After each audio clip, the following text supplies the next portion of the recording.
ایک کہانی 10واں حصہ اسحاق، پیدائش 22 باب اور 26 تا 28 باب۔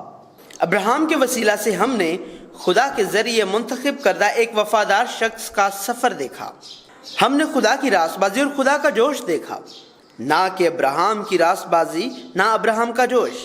ابراہیم قبل از بلاہٹ سے لے کر بلاہٹ تک میں سے گزرا اور بلائے جانے کے بعد وہ خدا کا فرزند بن گیا، لیکن پھر بھی وہ گنہگار کی زندگی کے سفر سے گزرتا رہا اور ہم نے آخر کار ایک پردیسی کی زندگی اپنے آبائی شہر جا رہی ہے کہ عمل کو دیکھا، اور آخر کار ہم نے موت کی صورت میں آرام کو دیکھا جو پردیسی کی حالت میں ملی تھی، اور اس طرح وہ اپنے آبائی شہر چلا گیا۔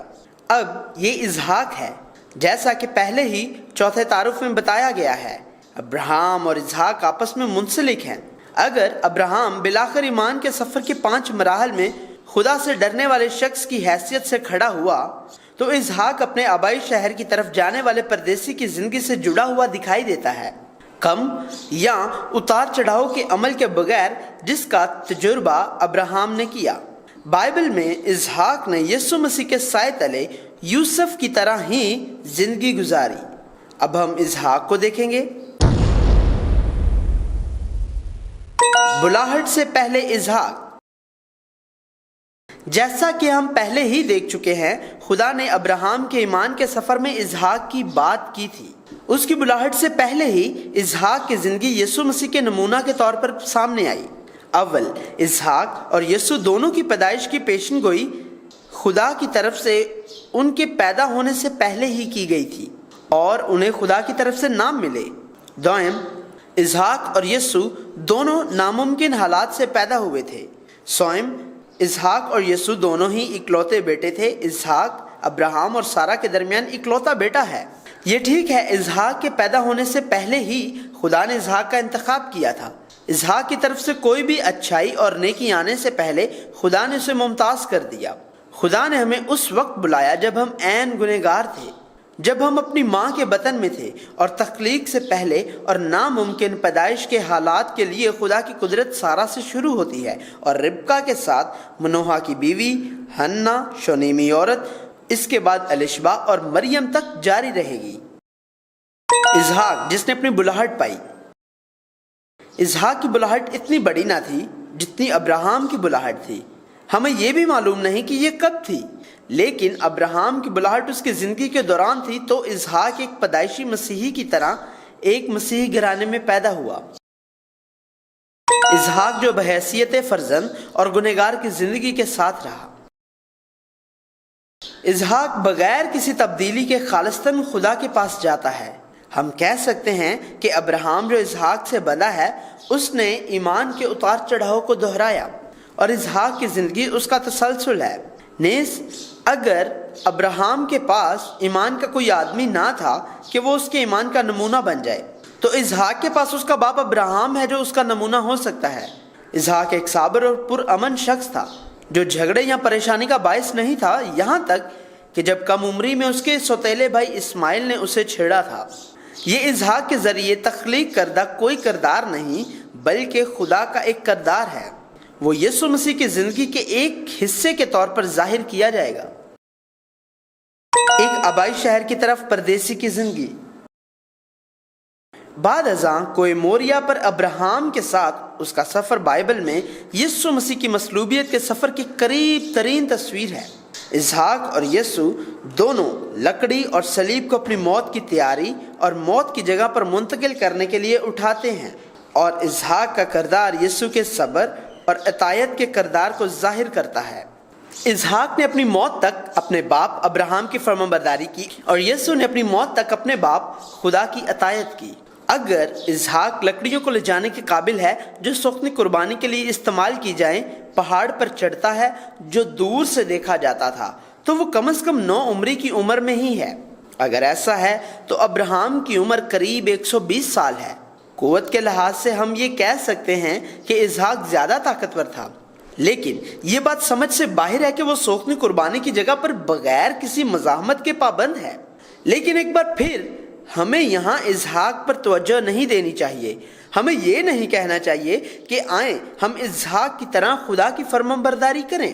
اس پر پہلے بھی زور دیا گیا تھا اور آئندہ بھی اس پر ایک بار پھر زور دیا جائے گا کہ اسحاق کی فرمانبرداری اپنی ہی راست بازی سے نہیں تھی.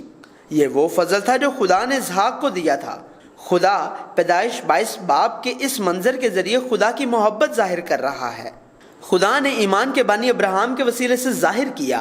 یہی ابراہم جس نے اپنے واحد اور اکلوتے بیٹے کو قربان کرنے کو پیش کیا، جو ایک ناممکن حالت میں اس سے پیدا ہوا تھا. یہی وجہ ہے کہ وہ یسوع مسیح جو خدا کا پیارا بیٹا صلیب پر سوختہ قربانی کے طور پر آنے والی نسلوں کی نجات کے کام کے لیے پیش کیا جائے گا کی نمائندگی کرتا ہے. لہٰذا ہمیں خدا کی محبت کو ڈھونڈنا اور ملنا چاہیے جس نے ابراہم کو اپنا فضل دیا، اور خدا کی محبت جس نے اپنے پیارے بیٹے کو ہمارے لیے مار ڈالا. ہمیں کبھی بھی یہ نہیں کہنا چاہیے کہ ابراہم کی طرح ہو جائیں یا اسحاق کی طرح ہو جائیں. اسحاق کی شادی اپنے باپ کی مرضی کے مطابق. چونکہ اسحاق 40 سال کا تھا جب اس نے ربکا کو اپنی بیوی کے طور پر لیا. ہو سکتا ہے کہ کوئی اس سے پیار کرتا ہو یا کوئی ایسا شخص ہو جو اس سے شادی کرنا چاہتا ہو. یقیناً مشرقی وسطی ایشیا میں والدین کے ذریعے بہت ساری ثقافتی اہتمام سے شادیاں کی گئی ہیں، لیکن یہ لازمی طور پر ایک جیسی نہیں تھیں، کیونکہ ہم دیکھ سکتے ہیں کہ اسحاق کا بیٹا عیسو والدین کی اجازت کے بغیر آزادانہ اپنی بیوی کا استقبال کرتا ہے. تاہم اسحاق نے اپنی شادی اپنے باپ ابراہم کی مرضی پر چھوڑ دی. یہ ایسے ہی ہے جیسے دلہا یسوع مسیح نے اپنی دلہن خدا کے لوگوں سے ملاقات کو مکمل طور پر اپنے باپ خدا کی مرضی پر چھوڑ دیا. فرمانبردار اسحاق. بعد میں کنعان میں ابراہم کے وقت کے بعد پھر قحط شروع ہوا. اسحاق نے مصر جانے کا بھی فیصلہ کیا جہاں قحط نہیں تھا. وہ نیچے تک گیا جب تک وہ مصر کے قریب واقع جرار تک نہ پہنچا. تب خدا کہتا ہے، بائبل بیان کرتی ہے، اور خداوند نے اس پر ظاہر ہو کر کہا کہ مصر کو نہ جا، بلکہ جو ملک میں تجھے بتاؤں اس میں رہ.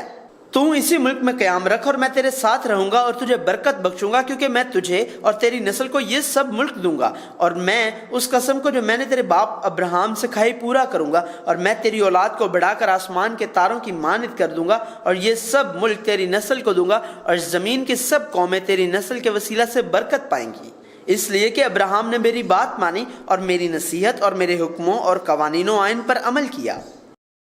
پہلے خدا اسحاق کو نیچے تک مصر کو نہ جانے کا کہتا ہے، اور اگر اسحاق ایسا کرے جیسا خداوند نے اسے کہا تو خدا اس کے ساتھ ہوگا اور اسے برکت دے گا. خدا اسحاق کو اس سرزمین کنعان میں رہنے کی ہدایت کر رہا ہے. اسحاق نے خدا کی فرمانبرداری کی اور مصر کو جانا چھوڑ دیا، اور اس کے بجائے وہ جرار میں ہی رہا، اور اسی ملک میں اس سال اس نے بویا اور 100 گنا پھل پایا، اور فضل سے جو خدا نے اسے دیا وہ امیر اور دولت مند بن گیا. لیکن ہم پہلے ہی جان چکے ہیں اسحاق کے پاس دولت اور فراوانی خدا کی برکت کا حتمی مقصد نہیں تھا، بلکہ اس عمل کا صرف ذائقہ تھا. جیسے کہ یسوع نے بہت سے بیمار لوگوں کو شفا دی تھی. یسوع کے آنے کی حتمی وجہ بیماروں کی شفا نہیں تھی بلکہ بچانا تھا. یہ ناممکن بیماری کو ٹھیک کرنے کا ذائقہ تھا، جس سے یہ ظاہر ہوتا تھا کہ یسوع مسیح کے ذریعے زمین پر نامکمل زندگی کامل ہوگی. اور خدا نے وہ عہد دہرایا جو اس نے ابراہم سے کیا تھا. یہ کنعان کی سرزمین کا وعدہ ہے، اور یہ کہ ابراہم کی اولاد اور اسحاق کی اولاد کے ذریعے زمین پر تمام لوگ برکت پائیں گے. یہ ابدی زندگی کی نعمت تھی جو یسوع مسیح کے وسیلہ سے دی جائے گی. بیوی نہیں بہن. جب ابراہم نے اتار چڑھاؤ کو دہرایا تو اس کے ساتھ 2 بڑے واقعات ہوئے جن سے وہ اپنے فیصلے پر پشیمان ہو گیا، اور وہ دونوں اس وقت ہوئے جب اس نے اپنی سوتیلی بہن اور بیوی سارا کو صرف اپنی بہن کہا تھا. اسحاق اتار چڑھاؤ سے اتنا نہیں گزرا جتنا ابراہم، اور وہ اطمینان سے فرمانبرداری کے ساتھ خدا کی پیروی کرتا تھا. لیکن اس کی زندگی میں بھی فیصلہ کن غلطی واقع ہوتی ہے. اپنے باپ ابراہم کی طرح اس نے بھی دوسروں کو دھوکہ دیا کہ اس کی بیوی ربکا جو دور کی رشتہ دار بھی تھی صرف اس کی بہن تھی. تاہم خدا نے تب بھی اسحاق کو جرار کے بادشاہ کے ہاتھوں سے بچایا، بالکل اسی طرح جیسے خدا نے ابراہم کی حفاظت کی تھی. یہ اچھی بات نہیں ہے، لیکن یہ انسانی کمزوری سے ہونے والی غلطیوں کے خلاف خدا کا تحفظ ہے، نہ کہ بت پرستی جیسی چیزوں سے جن کی بابت خدا نے اپنے لوگوں کو متنبہ کیا، یا گھمنڈ جو خدا کی مخالفت کرتا ہے۔ اس کے علاوہ اسحاق کی یہ غلطی خدا کے مصر نہ جانے کے حکم اور اس کی اطاعت کے نتیجے میں ظاہر ہوئی، جہاں اس نے اس سال 100 گنا بویا، جس سے یہ ظاہر ہوتا ہے کہ اسحاق کی فرمانبرداری اسحاق کی اپنی راست بازی نہیں تھی۔ میں تمہارے باپ ابراہم کا خدا ہوں۔ اسحاق کو بعد میں اس کی دولت کی وجہ سے فلسطی کا حسد ملتا ہے، اور اس کے باپ ابراہم کے کھودے ہوئے کنویں مٹی سے بھر دیے گئے۔ تاہم اسحاق نے تنازعات اور دلائل سے پرہیز کرتے ہوئے ایک بار پھر کنواں کھود لیا، اور ایک بار پھر جب جرار کے چرواہوں کے ساتھ جھگڑا ہوا تو وہ کسی اور جگہ چلا گیا اور وہاں کنویں کھودے۔ یہ سارے حالات بتاتے ہیں کہ اسحاق لوگوں سے بحث نہیں کرتا تھا، بلکہ خدا کو قبول کرتا تھا جو ہر چیز پر قابو رکھتا ہے۔ یہ بھی اسحاق پر خدا کا فضل ہے۔ یسوع مسیح کی زندگی جو اسحاق کی زندگی کے ذریعے آئے گی، اس کی تصویر کشی کی جا رہی ہے۔ یقیناً پرانے عہد نامہ میں لوگوں کی زندگی کا صرف ایک حصہ یسوع مسیح کی تصویر کشی کرتا ہے۔ کوئی بھی یسوع مسیح کو پیدائش سے لے کر موت تک پوری زندگی میں ظاہر نہیں کرتا ہے۔ ان کی زندگی کے کچھ حصوں کو یسوع مسیح کے سائے کے طور پر ظاہر کیا گیا ہے۔ جب اسحاق تنازع سے بچنے کے لیے چلا گیا، خدا اسحاق پر ظاہر ہوتا ہے۔ بائبل بیان کرتی ہے، اور خداوند اسی رات اس پر ظاہر ہوا اور کہا کہ میں تیرے باپ ابراہم کا خدا ہوں، مت ڈر، کیونکہ میں تیرے ساتھ ہوں اور تجھے برکت دوں گا اور اپنے بندہ ابراہم کی خاطر تیری نسل بڑھاؤں گا۔ خدا اسحاق سے بات کرتا ہے، جیسا کہ ابراہم کی زندگی میں تیرے ساتھ رہوں گا اور تیری نسل کی بڑھوتری کے لیے میں تجھ کو برکت دوں گا۔ دوسرے لفظوں میں اس کا مطلب ہے تو مت ڈر، میں تیری سپر اور تیرا بہت بڑا اجر ہوں۔ شخص جس کے ساتھ خدا ہے، جیسا فلسطی بادشاہ ابی ملک اور اس کی فوج کے سردار فیکل نے ابراہم سے کہا، ہر کام میں جو تو کرتا ہے خدا تیرے ساتھ ہے۔ فلسطی بادشاہ ابی ملک اور اس کی فوج کا سردار فیکل اسحاق کے پاس آئے اور یہی کہا، بہتر یہ ہے کہ ان دونوں لوگوں کو ایک ہی حیثیت کے حامل دیکھا جائے، بجائے یہ کہ انہیں ایسا دیکھنا کہ یہ وہی دونوں لوگ ہیں جو ابراہم کے پاس آئے تھے۔ بائبل بتاتی ہے، انہوں نے کہا، ہم نے خوب صفائی سے دیکھا ہے کہ خداوند تیرے ساتھ ہے، سو ہم نے کہا کہ ہمارے اور تیرے درمیان قسم ہو جائے اور ہم تیرے ساتھ عہد کریں۔ اس طرح دنیا کے بادشاہ خدا کے لوگوں کی وجہ سے خدا کو پہچانیں گے اور اس کا اقرار کریں گے۔ خدا کی موجودگی کیا تھی کہ بادشاہ اور فوج کے سردار نے، جن کے پاس دنیا کی طاقت اور دولت تھی لیکن وہ خدا کو نہیں جانتے تھے، ابراہم اور اسحاق کے توسط سے دیکھی۔ جیسا کہ ہم پہلے ہی دیکھ چکے ہیں، نہ ابراہم کی زندگی نہ اسحاق کی زندگی اتنے شان و شوکت سے بھری یا عظیم الشان تھی جتنی قائن کی اولاد جبار یا حام کی اولاد نمرود کی زندگیاں تھیں۔ پھر جب انہوں نے کہا ہم نے اسے صاف طور پر دیکھا، تو ان کا کیا رخ دیکھا؟ ایک کہانی کے نقطہ نظر سے یہ زندگی دنیا کو متزلزل نہ ہوگی، یہ ایک ایسی زندگی ہوگی جو دنیا سے وابستہ ہوئے بغیر ممتاز ہے۔ بادشاہ اور فوج کے سردار نے جس فرق کو دیکھا وہ شاید اس دنیا میں ان کی زندگی تھی، جنہوں نے دنیاوی چیزوں کی پیروی نہیں کی بلکہ آہستہ آہستہ اتار چڑھاؤ کے دوران خدا کی طرف چلتے زندگی بسر کی۔ اسحاق کی زندگی بھی ایسی ہی ہے۔ دنیا کو حسد کرانے کے لیے کوئی کشش نہ تھی، سوائے اس کے کہ اس نے مصر میں نہ جانے کے لیے جو کچھ بویا تھا اس کی وجہ سے اس نے 100 گنا حاصل کر لیا تھا۔